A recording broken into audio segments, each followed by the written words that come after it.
Bonsoir bien-aimés frères et sœurs, bonjour selon l'heure à laquelle vous allez nous suivre et bienvenue à votre temps de partage, la gloire du ciel, le temps qui appartient à l'Église, le temps au cours duquel nous essayons de réfléchir sur les questions essentielles de notre foi, les questions qui concernent notre avenir auprès de Dieu.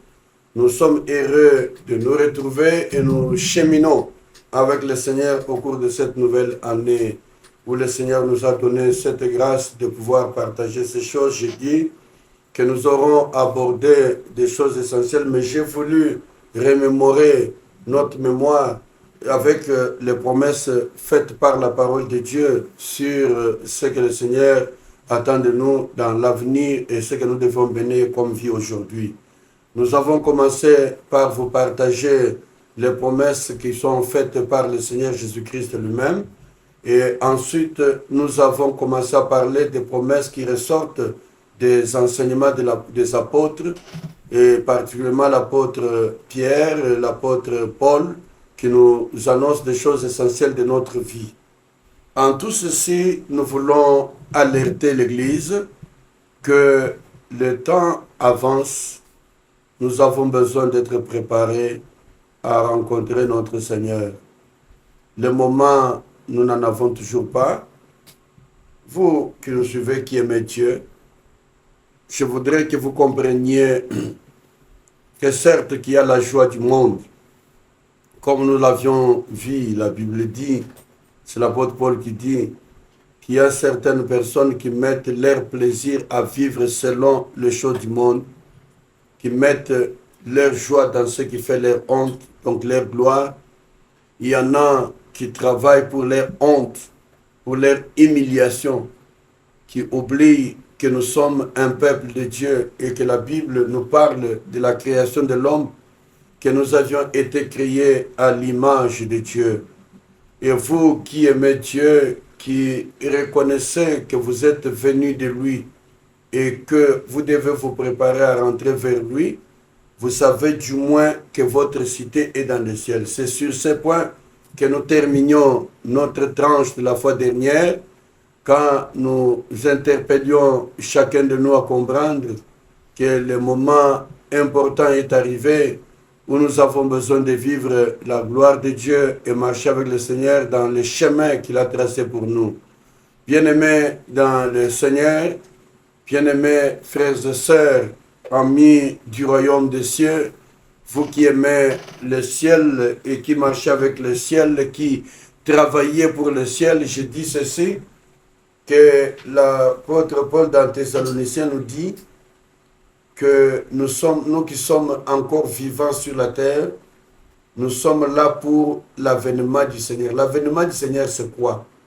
Généralement, les gens ne savent pas distinguer l'avènement du Seigneur. Quand on parle de l'avènement, ça veut dire les jours où le Seigneur vient prendre l'Église. Je peux même parler de 3 venues du Seigneur. La première venue du Seigneur, c'est lorsque Jésus est venu sauver l'humanité. Il fut un moment où nous, pécheurs, nous étions égarés et perdus. Le Seigneur Jésus-Christ a été envoyé comme Fils unique de Dieu pour le salut de l'humanité. Quand Jésus est venu, c'est pourquoi nous parlons aujourd'hui du retour de Christ ou de l'avènement. Le retour par rapport à sa première venue. Jésus-Christ est venu pour sauver.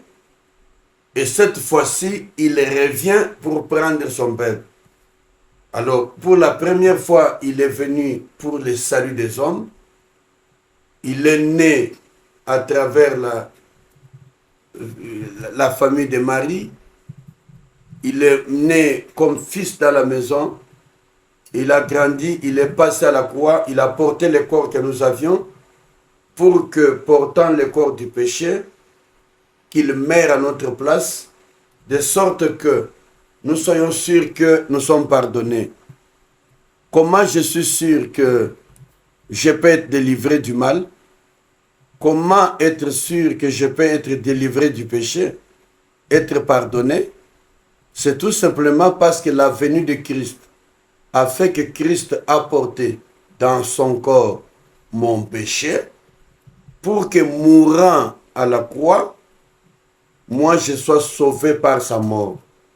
C'est pourquoi lorsque je rejette Christ, je rejette ce sacrifice de la croix, je suis ennemi de la croix comme la Bible nous l'a dit. Le retour de Christ, c'est ce que nous appelons l'avènement de Jésus, l'avènement du Seigneur. L'avènement du Seigneur, c'est quoi? Quand Jésus a promis qu'il y a plusieurs demeures dans la maison du Père, qu'il s'en va pour préparer, et quand il aura fini, il reviendra pour nous prendre. Quand il revient, c'est-à-dire qu'il était parti, il revient. C'est cela qu'on appelle l'avènement. L'avènement, c'est le retour de Christ pour l'enlèvement de l'Église. Et je parle de l'avènement comme le second événement qui va venir, qui amène Christ pour enlever l'Église. C'est-à-dire que quand il vient pour prendre les élus. C'est lorsqu'il prendra cette Église que ceux qui seront prêts iront à sa rencontre. Et là, j'aimerais dire une chose, qu'il y a des chrétiens qui marchent avec Dieu, nés de nouveau, mais qui ne seraient pas prêts ce jour-là. C'est-à-dire qui ne se seront pas sanctifiés, qui ne seront pas vêtus des habits de noces, qui rateront l'enlèvement. Quand ils vont rater l'enlèvement, ils vont rester. Ça ne veut pas dire qu'ils sont devenus païens. Ils sont restés, ils ont raté l'enlèvement.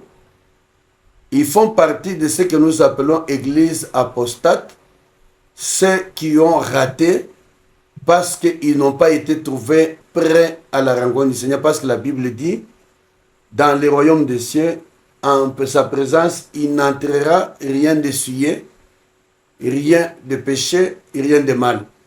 Alors, à cet avènement du Seigneur, ne partiront avec lui que ceux qui se seront sanctifiés, ceux qui marchent dans la droiture, parce que Jésus-Christ ne partagera pas la vie avec les souillures et les péchés.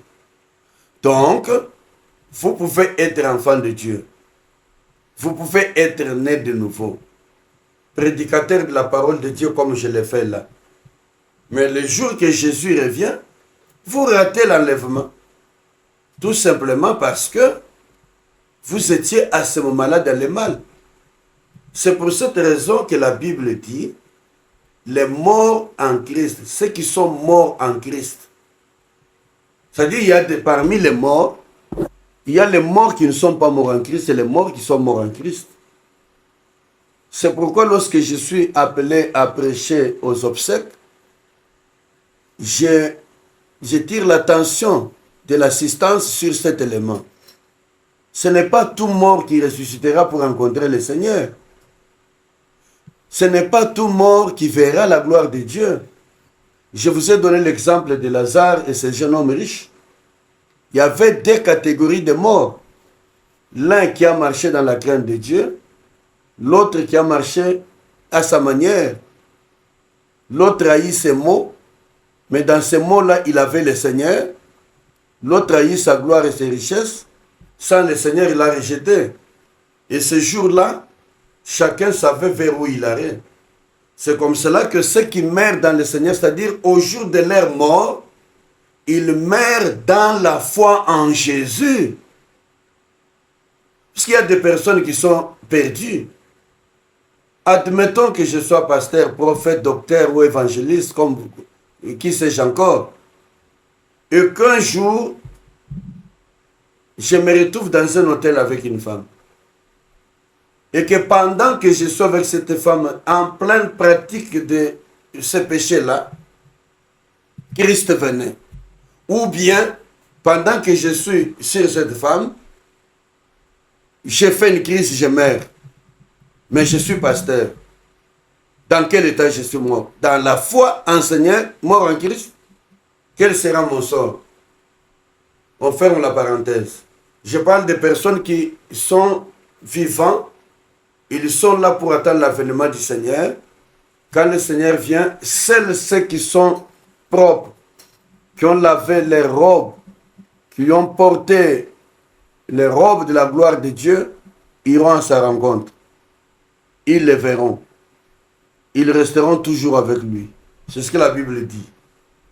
Alors ça, c'est ce que j'appelle la seconde venue du Seigneur, ou l'avènement du Seigneur, ou les retours glorieux. C'est de ces retours-là que je parle. Mais après ces retours, que Jésus reviendra prendre son Église, j'ouvre une parenthèse pour dire qu'il y aura un temps de tribulation. Je reviendrai sur ça à travers cette émission, nous allons parler de ça. La Bible prévoit le moment de tribulation de 7 ans. Durant ces 7 ans-là, ceux-là qui sont sauvés, ils sont partis, sont avec le Seigneur au ciel. C'est en ce moment-là qu'il y aura les noces de l'agneau. Les noces de l'agneau dont la Bible parle, c'est pourquoi on parle de ceux qui sont sanctifiés, qui ont porté l'habit des noces. Ils vont à la rencontre du Seigneur, ils vont participer aux noces de l'agneau dans le ciel, pas sur la terre. Et pendant ce temps-là, la Bible dit que ceux qui seront enlevés seront toujours avec le Seigneur.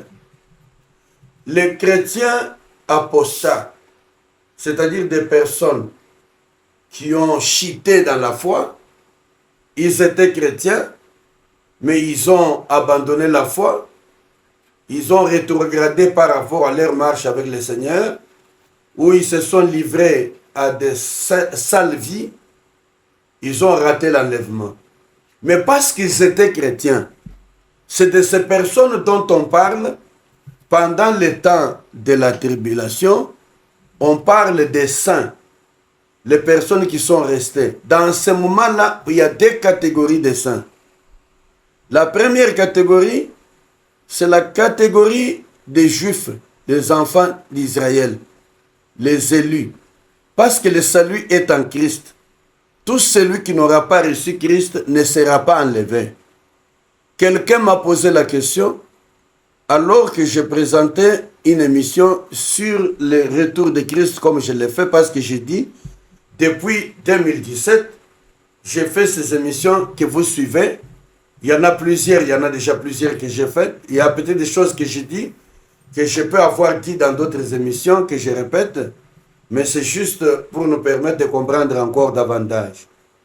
Quelqu'un m'a appelé, parce que j'ai dit que seuls ceux qui auront reçu Christ seront enlevés. Ou bien ceux qui sont morts dans le Seigneur, ils ressusciteront pour être enlevés. Quel Seigneur? Il ne s'agit pas de tous ceux-là que vous appelez. J'ai suivi quelqu'un qui est en train de parler tout à l'heure, qu'il y a un seul Dieu en qui nous croyons, qui est le Seigneur de tous, c'est Simon Kimbangu ou quelque chose comme ça. Mais j'aimerais dire que Simon Kimbangu, c'est un serviteur de Dieu. Il n'est pas Dieu pour être adoré. Écoutez-moi bien. Vous qui aimez vénérer les gens, vous qui aimez adorer. Par exemple, il y a des gens qui exagèrent quand ils parlent du frère Branham, le prophète Branham, que j'apprécie. Et cet homme dont j'apprécie les enseignements, il est parmi des personnes qui ont prêché sur le retour de Jésus. Branham, comme serviteur de Dieu, prophète de Dieu, a enseigné sur ces choses dont nous parlons. Il a annoncé l'Église à se préparer à la rencontre du Seigneur.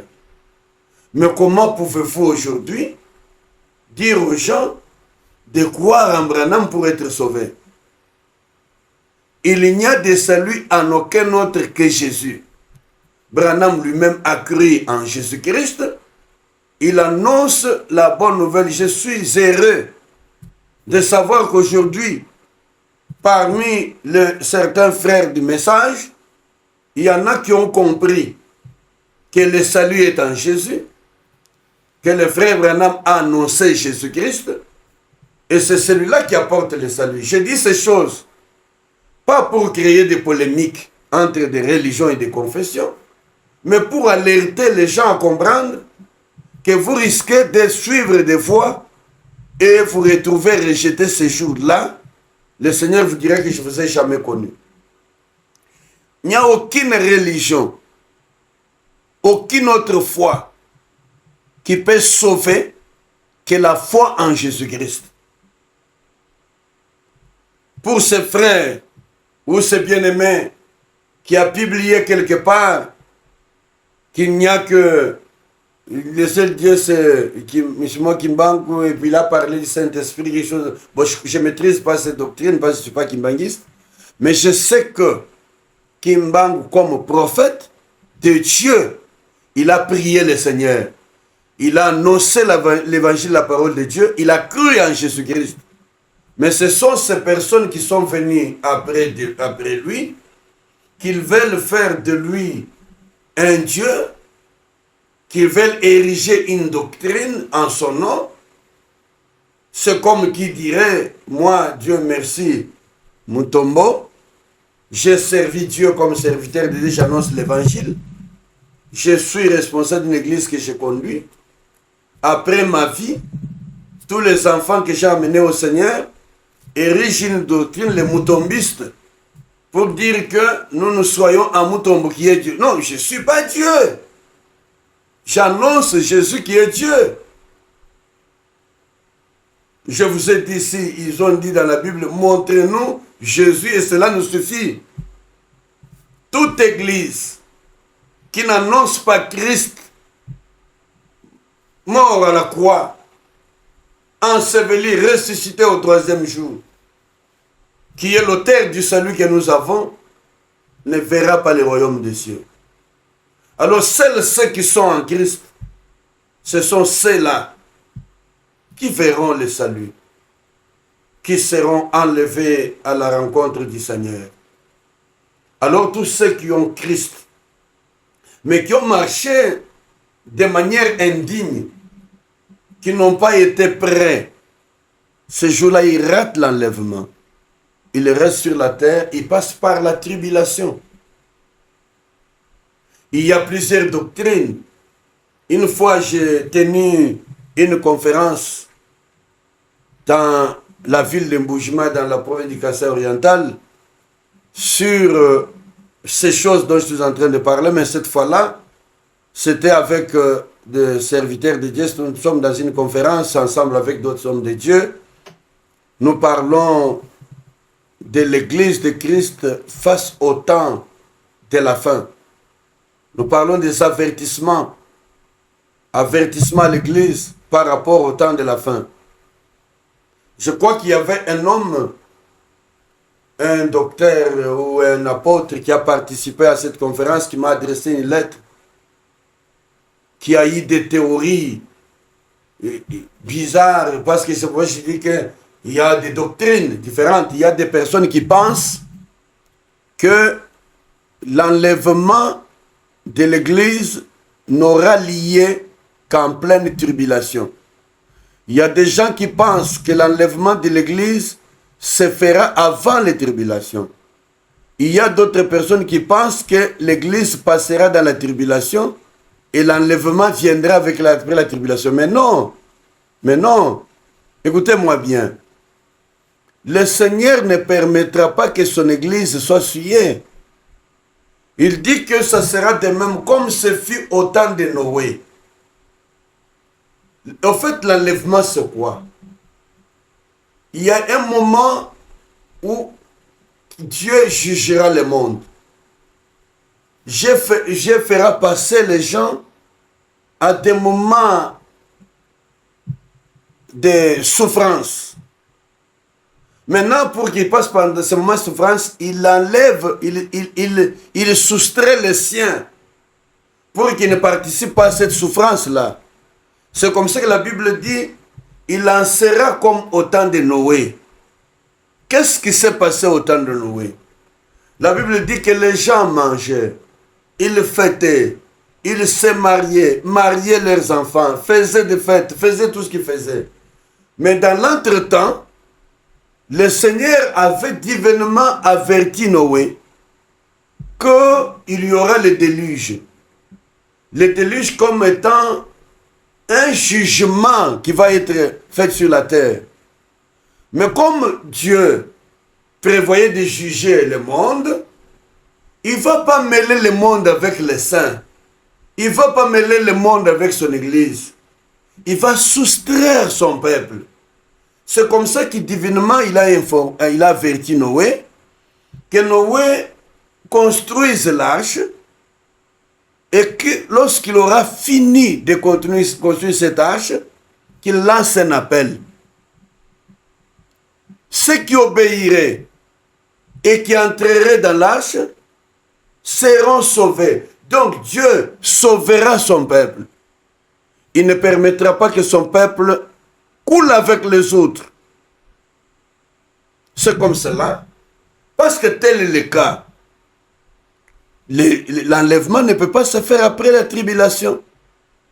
Parce que il faut que l'Église soit soustraite. Qu'il participe aux noces de l'agneau. Ça, c'est la première chose. Deuxième chose, parce que la Bible parle de 144 000 sur le fond desquels il a été marqué un sceau, le nom de l'agneau, le nom de Jésus-Christ. C'est les sauvés qui se retrouvent sur la haute colline, la haute montagne, sur le trône de Dieu. Ce sont ceux-là qui rencontrent le Seigneur dans la gloire. Alors, je vais revenir sur ces choses après. Je dis bien, pour moi, la doctrine à laquelle je crois, c'est que d'abord, Jésus-Christ viendra sur la nuée, il enlèvera son peuple, ses élus, ses saints, qui iront à sa rencontre dans la nuée, et nous serons toujours avec lui. Après ce temps-là, alors commence la tribulation. À la fin du temps de la tribulation, il arrive ce que nous appelons le règne millénaire. Dans le millénium, c'est Christ qui reviendra avec les élus, les sauvés. Mais entre-temps, ceux qui étaient restés, les chrétiens, les saints, qui sont restés pendant la tribulation, je dis qu'il y avait deux catégories de saints. D'abord les Israélites, le peuple élu de Dieu, qui seront sauvés. Je vais vous expliquer dans quelles conditions ils seront sauvés. Et l'église apostate, c'est-à-dire des personnes qui ont raté l'enlèvement, qui étaient restés sur la terre. Ils vont passer par la tribulation. Ce sont ces gens-là qui passeront par les persécutions.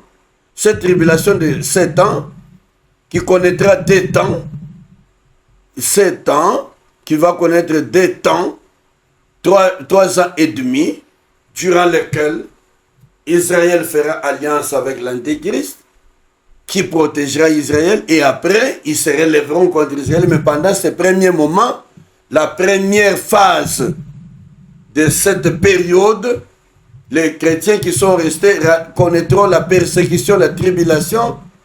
Ceux qui renonceront à Christ vivront. Ceux qui vont demeurer fidèles à Christ, ils seront décapités. Sans mourant décapités, qui vont rejoindre les autres. Est-ce que vous me comprenez bien? Et ainsi donc, ceux qui resteront pendant cette période de tribulation passeront par des moments très difficiles et durs. Je ne sais pas si vous pourrez supporter ce temps. Moi, j'ai prie le Seigneur vraiment qu'il m'aide, que je sois dans les premiers lots si je serai vivant à l'arrivée du Seigneur Jésus-Christ. Si du moins je suis encore en vie, je souhaiterais être enlevé lorsque Jésus-Christ reviendra prendre son peuple et ne pas rester dans la tribulation. Parce que je sais déjà que je suis chrétien, je suis sauvé. Il y a des possibilités où soit je peux mourir dans la foi, soit alors je peux être enlevé par Christ, ou je peux rater l'enlèvement, mais rester tout en étant chrétien. Que la grâce de Dieu soit accordée à chacun de nous et que nous puissions bénéficier de ses faveurs et ses grâces. Voilà donc ce que j'étais en train de dire. Il y a la première venue du Seigneur pour le salut. La seconde venue, c'est ce que nous appelons l'avènement de Christ qui intervient pour l'enlèvement de l'Église. Et l'Église va participer aux noces de l'agneau. Et les retours glorieux de Christ dans la gloire pour les règnes millénaires. Là, Christ revient avec l'Église, les élus qu'il avait enlevés. Il vient pour régner avec eux dans la gloire de Dieu. Voilà donc ce que je voudrais que vous compreniez. J'ai pris assez de temps pour expliquer cette chose, mais je voudrais maintenant continuer dans l'enseignement qui nous est donné, qui nous annonce clairement que Jésus va revenir. Je vais lire dans la parole de Dieu, le temps avance vite. Oh là là, oh là là. Je vais lire dans le livre de 2 Pierre, 2 Pierre, chapitre 3. Je vais lire le verset 10e. 2 Pierre 3, 10. Il dit ceci. Bon, je vais commencer par 9. 2 Pierre 3, 9 et 10. Il dit, le Seigneur ne tarde pas dans l'accomplissement de la promesse comme quelques-uns croient, mais il use de patience envers vous, ne voulant pas qu'aucun périsse, mais voulant que tous arrivent à la repentance. Verset 10. Le jour du Seigneur viendra comme un voleur. En ce jour-là, les cieux passeront avec fracas, les éléments embrasés se dissoudront, et la terre avec les œuvres qu'elle renferme sera consumée. Bien-aimé, tu comprends les choses qui se passent? D'abord, la Bible dit que le Seigneur ne tarde pas dans l'accomplissement de sa promesse. Parce que je vous ai dit ici, je crois que si ce n'est pas ici ou bien dans une autre émission, où j'ai parlé de ce frère qui m'a dit, Bino Bolekisi, depuis Mobanda Koyembaza, Koyamakoleza Nanzela, Tino Lelo, Makoleza Kananzela. Voilà la réponse de la parole de Dieu que l'apôtre Pierre nous donne. Il dit, le Seigneur ne tarde pas dans l'accomplissement de sa promesse, comme quelques-uns le croient. Vous qui croyez que le Seigneur tarde, il ne tarde pas. Mais qu'est-ce qu'il fait? Mais la Bible dit qu'il use de patience. C'est pourquoi je vous ai parlé du temps de la grâce. Le temps de grâce, c'est le temps de patience de Dieu. Il ne fait pas que certains périssent. Il use de patience. Il nous laisse le temps. Ne voulant pas que nous nous perdons. Pourquoi? Il use de patience envers vous, ne voulant qu'aucun ne périsse, mais voulant que tous arrivent à la repentance. Est-ce que vous pouvez vous imaginer que le temps que nous avons ici, c'est un temps que le Seigneur nous donne pour que nous puissions nous repentir, que nous puissions changer de vie? Si vous n'avez pas toujours cru à cela, je viens vous le révéler. Je viens vous permettre de le comprendre et de vivre la gloire de Dieu. Que le Seigneur vous bénisse. Alors, le dernier texte, le dernier verset dit, le jour du Seigneur viendra comme un voleur. En ce jour-là, les cieux passeront. Donc, ce qui est important que je voudrais vous faire remarquer, non seulement que le retour est imminent, mais ce retour, personne ne le sait. Comment le voleur arrive? Vous pouvez, chaque jour vous dormez, vous fermez vos portes, vous verrouillez les portes. Vous allez vous rendre compte, c'est seulement les jours que vous allez oublier de bien fermer la porte, que le voleur vient. Je ne sais pas si vous vous rendez compte. Seulement les jours que tu as oublié l'habit dehors là, que tu as oublié ton sac quelque part, c'est les jours là que le voleur passe. Mais tout ce temps, il ne vient pas. Ah, mais je me suis toujours posé des questions, comment? Tous les jours que vous fermez bien les portes là, le voleur ne vient pas. Mais les jours que vous êtes fatigué, distrait, ou les jours que vous dormez dans votre maison là, le voleur ne vient pas. Mais c'est seulement le jour où vous dites non, aujourd'hui, le voleur a yakate, aujourd'hui je peux quand même me reposer, aller, ce jour-là le voleur rentre.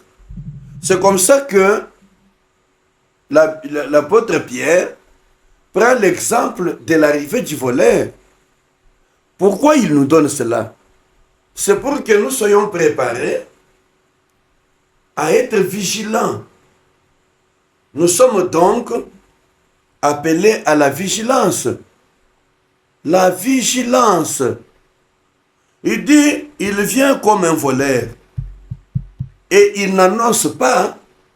Quand le voleur vient venir voler chez vous, il ne vous annonce pas que je viendrai visiter votre maison tel jour à telle heure. Voilà pourquoi la Bible dit, Jésus lui-même répond aux disciples, il ne nous appartient pas connaître les jours et l'heure que Dieu a fixé dans sa propre souveraineté. Et je crois l'apôtre Jacques ajoute quelque chose là-dessus. Je vais aller un peu dans Jacques. Jacques chapitre 5, le verset 8. Non, je vais commencer par 7. Jacques chapitre 5, verset 7 et 8, la Bible dit, soyez donc patients, frères, jusqu'à l'avènement du Seigneur. Je vous ai parlé, je vous ai expliqué ce qui signifie l'avènement du Seigneur. Quand vous voyez dans la Bible, on parle de l'avènement du Seigneur, ça signifie le retour glorieux de Christ. En ce moment-là, une chose que je voulais aussi expliciter, le Seigneur ne foulera pas ses pieds le sol. Là où la Bible dit qu'il posera les pieds sur le mont des Oliviers, ce n'est pas ce temps ici. Le mont des Oliviers, il posera les pieds à un autre moment quand il vient pour le règne millénaire. Mais en ce moment ici, il ne touchera pas le sol. Il restera dans les airs. La Bible dit, nous serons enlevés à sa rencontre dans les airs. Donc, lors de l'avènement du Seigneur, le Seigneur reste dans les airs. C'est nous qui sommes enlevés pour aller les rencontrer. Peut-être qu'on ne vous a jamais enseigné ces choses de cette manière et vous ne les connaissez peut-être pas. Prenez le temps de suivre nos émissions. Il y en a plusieurs. Je crois que depuis que nous avions commencé à tourner nos émissions, nous sommes déjà dans les 300 émissions. Vous pouvez trouver l'une des émissions que si vous prenez le temps de suivre petit à petit, ça se trouve sur l'internet, sur les réseaux. Vous pouvez toujours y accéder et suivre. Alors je disais donc que l'avènement du Seigneur fera que le Christ ne foulera pas les pieds le sol, il restera dans les nuées. C'est nous qui monterons à sa rencontre. Alors la Bible dit ceci. Soyez donc patients, frères, jusqu'à l'avènement du Seigneur. Voici le laboureur attend les précieux fruits de la terre, prenant patience à son égard, jusqu'à ce qu'il ait reçu les pluies de la première et de l'arrière-saison. Verset 8 qui m'intéresse. Vous aussi, frères, soyez patients, affermissez vos cœurs, car l'avènement du Seigneur est proche. Ne vous plaignez pas les uns les autres, frères, afin que vous ne soyez pas jugés. Voici le juge est à la porte. Le juge est à la porte. Ne vous plaignez pas les uns les autres. Prenez le temps d'être patient. Il dit comme les laboureurs. Peut-être que vous n'avez jamais planté les choses. Moi, j'ai eu à faire les champs. J'ai planté. Lorsque vous avez planté, vous êtes patient que les grains que vous avez mis au sol poussent. Quand il pousse, tu attends que la terre soit arrosée, que les fruits arrivent à sa maturité, pour que tu les prennes et les manges. Et le Seigneur est clair là-dessus. Il dit, soyez donc patients. Soyez patients. Affermissez vos cœurs. Oh, le Seigneur tarde. Et depuis à l'Oba, Je me lance à la vie. Je connais des gens qui ont donné la vie au Seigneur, mais qui au fil du temps ont renoncé à la foi. Ça, c'est malheureux. Celui qui doit venir viendra. Et lorsque j'ai entendu le président français Emmanuel Macron faire une déclaration, ce qui doit arriver arrivera. Mais ce type-là ne croit même pas en Christ, il ne croit pas en Dieu. Mais il arrive à dire ce qui doit arriver arrive. Il dit arrive bientôt que personne ne l'empêchera. Effectivement, Macron, c'est lui qui doit arriver arrive. Tu es en train de prophétiser sans le savoir. Le président Trump a rappelé encore les mêmes choses. Je vous ai dit tout à l'heure qu'il y a des signes qui montrent que les choses avancent. Trump a créé cette affaire du Conseil de la paix. Et en réfléchissant, quand je vois que son nom, Trump, ça veut dire trompette, et j'ai commencé à me poser la question, n'est-ce pas qu'il est en train de sonner de la trompette pour alerter que les choses arrivent? Je vais revenir sur ça. Non, donc ce message, non seulement qu'il a été annoncé par Jésus-Christ lui-même, répercuté par ses disciples, mais il est confirmé par les anges de Dieu qui les ont annoncés. En terminant cette partie des promesses, je vais vous lire la dernière prophétie, ou bien la dernière promesse du Seigneur Jésus-Christ, et je termine par là.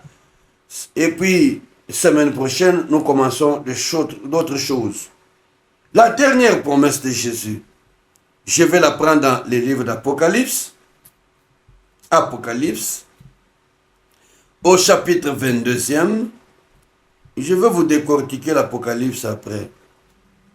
Apocalypse chapitre 22,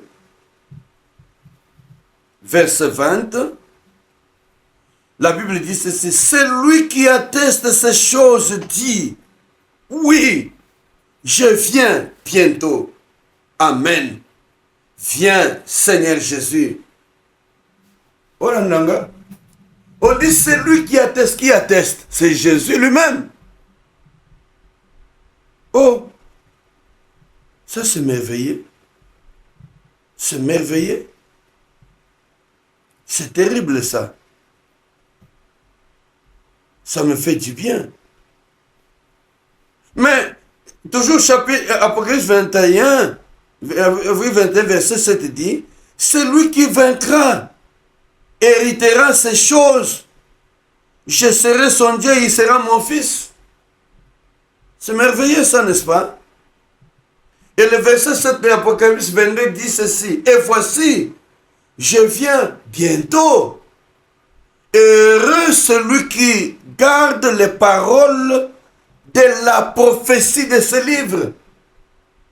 Heureux celui qui garde la parole, les paroles de la prophétie de ce livre.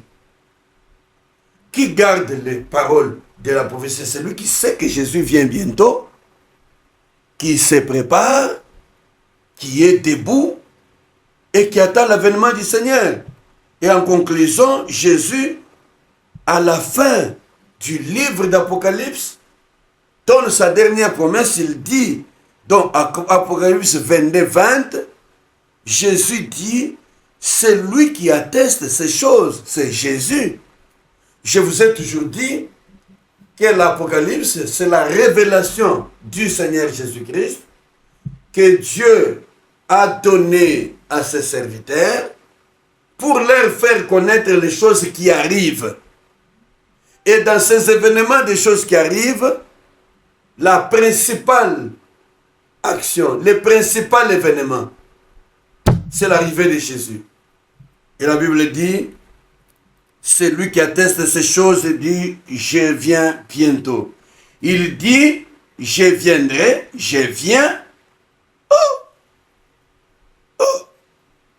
Écoutez-moi bien. Ça, c'est le français. Il ne dit pas que je viendrai. Il dit, celui qui atteste ces choses, il dit, je viens bientôt. Il ne dit plus que je viendrai. Or, au début, il dit dans Jean qu'il y a plusieurs places de demeurent dans la maison de mon Père. Je m'en vais vous préparer de la place. Quand j'aurai fini, je reviendrai vous prendre. Mais dans Apocalypse, à la fin, il dit plus que je reviendrai. Il dit, je viens bientôt. Voici, je viens bientôt. Ce qui signifie qu'il est prêt à descendre du ciel. Il attend le signal de la trompette. C'est ça ma conclusion. Quand il dit, celui qui atteste ces choses dit, oui, je viens bientôt. Il dit plus je viendrai. Il dit je viens, c'est-à-dire qu'il est prêt. Quelqu'un qui dit que je viens, c'est qu'il est prêt, il attend seulement la descente. Azul, c'est le gars que l'élo est bêta. Que la trompette sonne quand Jésus apparaîtra. Bien-aimés, merci d'avoir été avec nous. Vous étiez nombreux à nous suivre dans cette tranche. Nous vous remercions pour votre assiduité à suivre ces émissions. Abonnez-vous, partagez, permettez que les gens qui suivent soient préparés à l'avènement du Seigneur. Que le Seigneur vous bénisse. À bientôt. L'émission vous est présentée par votre serviteur, le pasteur Thio Merci Mutombo, pasteur de l'Assemblée chrétienne Famille Royale qui se trouve sur l'avenue Kabinda, numéro 71 dans la commune de Kinshasa. Notre adresse est sur l'écran et le numéro défile. Soyez les bienvenus. Nous sommes heureux et nous serons heureux de vous recevoir. Que Dieu vous bénisse. Je vais terminer par un petit moment de prière. Père, merci pour la grâce. Ton amour était bien fait. Tes bontés que tu nous réserves. Merci d'avoir été avec nous durant cette tranche, cette émission. Et nous croyons que ce que tu as commencé comme œuvre, tu l'accompliras parfaitement. Nous te remercions pour tous ceux qui ont écouté et suivi. Et tous ceux qui continueront à suivre cette tranche. Que la faveur et la grâce de Dieu soient sur chacun dans les noms puissants de Jésus. Nous avons Père prié, nous te disons Amen. Merci et à bientôt, très bientôt.